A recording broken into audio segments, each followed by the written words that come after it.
ವಾರದಲ್ಲಿ ಏನು ವಿಶೇಷಗಳಿದೆ? ನಾವು ಪ್ರಧಾನವಾಗಿ ಈ ವಾರದಲ್ಲಿ ಗಮನಿಸ್ತಕ್ಕಂಥದ್ದು ಎರಡನ್ನು. ಒಂದು ಕ್ಷೀರವ್ರತ ಪ್ರಾರಂಭವಾಗುತ್ತೆ, ಅದು ಗುರುವಾರ ದಿವಸ 4ನೇ ತಾರೀಕು ಕ್ಷೀರವ್ರತ. ಅದು ಒಂದು ವಿಶೇಷವಾದದ್ದು. ಕ್ಷೀರವನ್ನು ಅಂದರೆ ಹಾಲಿನ ಅಭಾವ ಉಂಟಾಗುತ್ತೆ, ಅದನ್ನು ಬಗೆಹರಿದು ಅದನ್ನು ಪಕ್ಕಕ್ಕಿಟ್ಟು ನಾವು ಬದುಕೋದು ಹೇಗೆ ಅನ್ನೋ ತೋರಿಸ್ಕೊಡತಕ್ಕಂಥ ವ್ರತ. ಇನ್ನು ಶನಿವಾರ ಅನಂತ ಪದ್ಮನಾಭ ವ್ರತ, ಅದು ಬಹಳ ವಿಶೇಷವಾದದ್ದು. ಅನಂತ ಫಲಗಳನ್ನು, ಅನಂತ ಅಂತಂದರೆ ಅಂತ್ಯವೇ ಇಲ್ಲದ್ದು ಅಂತ, ಕೊನೆ ಇರದ್ದು. ಆ ಭಗವಂತನ ಶಕ್ತಿ ಹಾಗೆ ಅಮಿತವಾದದ್ದು, ಅನಂತವಾದದ್ದು. ಅದರ ವಿಚಾರವನ್ನು ನಾವು ಶನಿವಾರ ದಿವಸ ತಿಳಿಯೋಣ. ಈ ವಾರದಲ್ಲಿ ನಾವು ಇವೆರಡನ್ನು ಪ್ರಧಾನವಾಗಿ ಗುರುತಿಸ್ತೀವಿ. ಅದು ಈ ವಾರದ ವಿಶೇಷಗಳು. ಸರಿ ಶಾಸ್ತ್ರಿಗಳೇ, ಒಬ್ರು ಕಾಲರ್ ರೆಡಿ ಇದ್ದಾರೆ, ಮಾತಾಡೋಣ.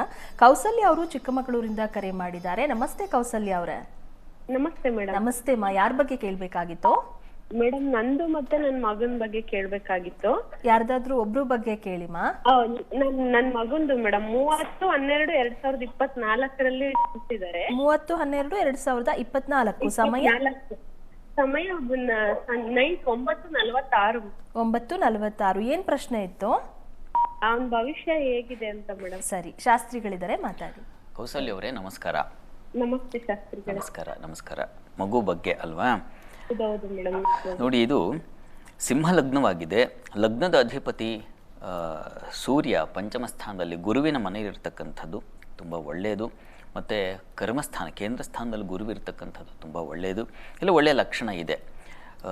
ಶನೈಶ್ಚರ ಹಾಗೂ ಶುಕ್ರ ಎರಡೂ ಶುಭಗ್ರ. ವಸ್ತುತಃ ಶನೈಶ್ಚರ ಸ್ವಕ್ಷೇತ್ರದಲ್ಲಿದ್ದಾಗ ಅವನು ಪಾಪನಲ್ಲ. ಪಾಪೋಪಿ ಸ್ವಗೃಹಂಗತಃ ಶುಭಕರ ಅಂತ. ಹೀಗಾಗಿ ಲಗ್ನಕ್ಕೆ ಒಳ್ಳೆಯ ರೀತಿಯಲ್ಲಿದೆ. ಆದರೆ ಅಷ್ಟಮದ ರಾಹು ಸ್ವಲ್ಪ ತೊಡಕನ್ನು, ಒಂದು ಸಲ ಗ್ರಹ ಶಾಂತಿ ಮಾಡಿಸ್ಬೇಕು. ಅಷ್ಟಮ ದುಸ್ಥಾನದಲ್ಲಿ ಪಾಪಗ್ರಹಗಳಿದ್ದರೆ ಅದು ಸ್ವಲ್ಪ ತೊಡಕನ್ನು ಏರ್ಪಾಡು ಮಾಡುತ್ತೆ ಅಂತ. ಈಗಂತೂ ಶುಕ್ರದಶೆ ಶುರುವಾಗ್ಬಿಟ್ಟಿದೆ. ಶುಕ್ರ ತುಂಬ ಚೆನ್ನಾಗಿದ್ದಾನೆ, ಹೀಗಾಗಿ ತೊಂದರೆ ಇಲ್ಲ ಇವರೇ. ಅಲ್ಲಿ ಶುಕ್ರನ ಸ್ಥಿತಿ ಉಚ್ಚಾಭಿಲಾಷಿಣ ಪ್ರೋಕ್ತ ಸರ್ವತ್ರ ಶುಭದಾಯಕ ಅಂತ. ಹೀಗೆ ಮಗುವಿಗೆ ಒಂದು ಬಲ ಅಂತೂ ಇದೆ. ಹೀಗಾಗಿ ಸದ್ಯಕ್ಕೆ ಆತಂಕಗೊಳ್ಳುವ ಅವಶ್ಯಕತೆ ಇಲ್ಲ. ಒಂದು ನವಗ್ರಹ ಶಾಂತಿ ಹಾಗೂ ಒಂದು ಆಯುಷ್ಯ ಹೋಮ ಮಾಡಿಸಿ. ಇದು ಆತಂಕದಿಂದ ಅಲ್ಲ, ಒಂದು ರಕ್ಷಣೆಗಾಗಿ ಅಷ್ಟೇ. ಒಳ್ಳೆಯದಾಗಲಿ. ಕರೆ ಮಾಡಿದ್ದಕ್ಕಾಗಿ ಧನ್ಯವಾದಗಳು. ಪವಿತ್ರ ಅವರು ಮೈಸೂರಿಂದ ಕರೆ ಮಾಡಿದ್ದಾರೆ. ನಮಸ್ತೆ ಪವಿತ್ರ ಅವರೇ. ನಮಸ್ಕಾರ ಮೇಡಮ್. ನಮಸ್ತೆ. ಯಾರ ಬಗ್ಗೆ ಕೇಳಬೇಕಾಗಿತ್ತು?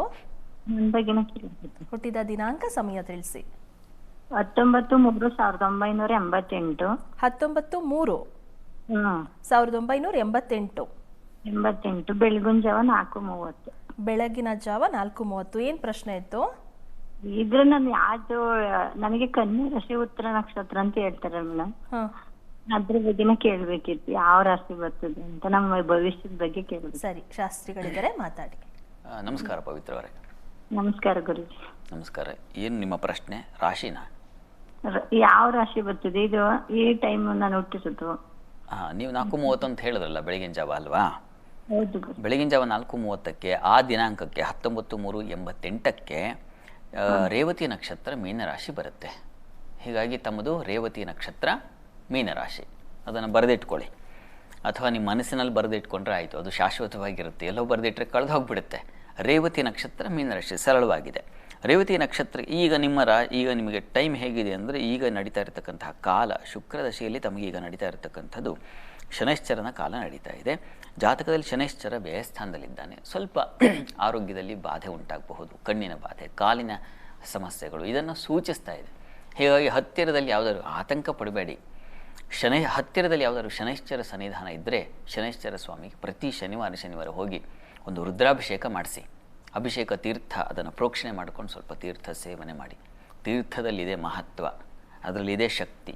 ಹೀಗಾಗಿ ಅದನ್ನು ಪ್ರತಿ ಶನಿವಾರ ಮಾಡ್ತಾ ಇರಿ. ಸ್ವಲ್ಪ ವರ್ಷಗಳ ಕಾಲ ಇದನ್ನು ಮಾಡಿ ನಿರಂತರವಾಗಿ ಶನೈಶ್ಚರನ ಸೇವೆ ಮಾಡಿದ್ರೆ ಒಳ್ಳೆಯ ಕರ್ಮಗಳನ್ನು, ನಾವು ಮಾಡುವ ಕೆಲಸಗಳೆಲ್ಲ ಅವನ ಸೇವೆ ಆಗಿಬಿಡುತ್ತೆ.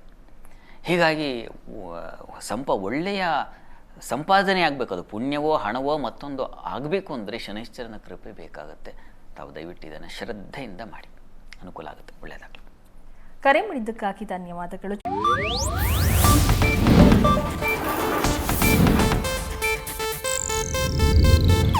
ಇದು ಏಷ್ಯಾನೆಟ್ ನ್ಯೂಸ್ ನೆಟ್ವರ್ಕ್ ಪ್ರಸ್ತುತಿ.